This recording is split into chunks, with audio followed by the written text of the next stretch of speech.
चुनाव प्रचार के बीच राज्यसभा सांसद नरेश बंसल ने हरिद्वार में प्रेस कॉन्फ्रेंस की है और बीजेपी सरकार की उपलब्धियां गिनाई। वहीं प्रेस कॉन्फ्रेंस के बाद नेटवर्क 10 संवाददाता ने उनसे खास बातचीत की है, आपको दिखाते हैं। 19 अप्रैल को पहले चरण का मतदान होना है और ऐसे में प्रत्याशी जो है वो लगातार प्रचार प्रसार में भी जुटे हुए हैं। उत्तराखंड की बात की जाए तो 5 लोकसभा सीटों पर जो है लगातार प्रचार प्रसार चल रहा है। हमारे साथ राज्यसभा सांसद नरेश बंसल जी हमारे साथ मौजूद हैं। सर, किस तरीके की तैयारी भाजपा की है? लगातार स्टार प्रचारक भी आपके आ रहे हैं, प्रचार प्रसार कर रहे हैं। किस तरीके की तैयारी, क्योंकि अब कुछ ही समय जो है वो बचा हुआ है? देखिए, भारतीय जनता पार्टी पहले दिन से चुनावी तैयारियों में लगी है। हालांकि मैं ये कहूँगा कि एकमात्र भारतीय जनता पार्टी ऐसा राजनीतिक दल है जो केवल चुनावी राजनीतिक दल नहीं है। हमारे कार्यकर्ता, हमारे जनप्रतिनिधि, हमारे नेता, हमारे बूथ अध्यक्ष से लेकर राष्ट्रीय अध्यक्ष तक, हमारे ग्राम प्रधान से लेकर के प्रधानमंत्री जी तक 365 दिन 24/7 जनता के बीच में रहते हैं, उनकी समस्याओं का समाधान करते हैं। केवल एसी कमरे में बैठकर विज्ञप्ति जारी करने वाला राजनीतिक दल ये भारतीय जनता पार्टी नहीं है। फिर भी चुनाव को हम चुनाव के तरीके से लेते हैं।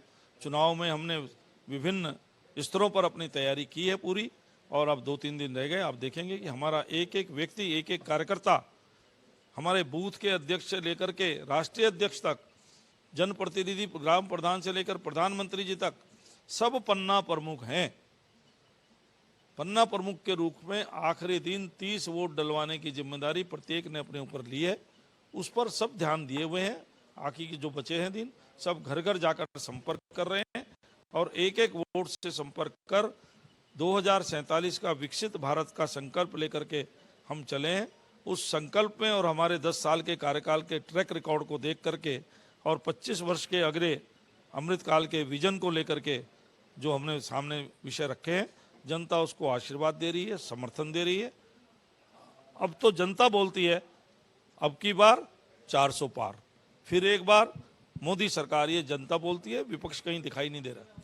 400 पार का नारा जो है वो जिस प्रकार से दिया जा रहा है, और प्रत्येक जो प्रत्याशी हैं वो ये बात कर रहे हैं कि 5 लाख वोटों से जिताना है। सिनारियो क्या देख रहे हैं आप? लगातार आप भी जो है जनता के बीच जा रहे हैं। 5 लोकसभा सीट की बात की जाए तो सिनारियो क्या देख रहे हैं? क्योंकि कई जगहों पर यह भी देखा जा रहा है, कहीं पर त्रिकोणीय मुकाबला, खुद हरिद्वार में त्रिकोणीय मुकाबला देखने को मिल रहा है।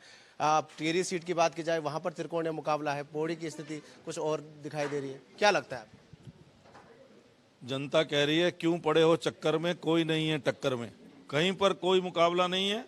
5 लोकसभा सीटों को हम रिकॉर्ड तोड़ बहुमत से जीतेंगे। 5 लोकसभाओं को। क्या जनता के बीच क्या मैसेज लेकर जा रहे हैं? जनता ने हमारा 10 साल का काम देखा है, जनता उस पर अपना आशीर्वाद दे रही है और जनता चाहती है कि भारत एक गौरवशाली भारत बने, सांस्कृतिक रूप से विरासत को आगे बढ़ाने वाला, सनातन की रक्षा करने वाला भारत बने। आज कोई भी उनके साथ खड़े होने को तैयार नहीं है जनता में, जो सनातन का विरोध करते हैं, और उनके साथ खड़े हैं जो सनातन को मिटाने की बात करते हैं। इतना कॉन्फिडेंस मानते हैं इस बार? पूरा आत्मविश्वास मेरे नहीं, जनता के बीच में है, और जनता का आत्मविश्वास देखकर मेरा विश्वास तो अपने आप बढ़ जाता है। तो ये थे हमारे साथ राज्यसभा सांसद नरेश बंसल, जिनका कहना है कि जनता को विश्वास है कि इस बार भी फिर से भाजपा की सरकार जो है वो बनने वाली है, लेकिन ये 4 जून का समय बताएगा कि जनता का आशीर्वाद किसे मिलता है। अपने सहयोगी सुनील कुमार के साथ मोपेंद्र सिंह राणा, नेटवर्क 10, हरिद्वार।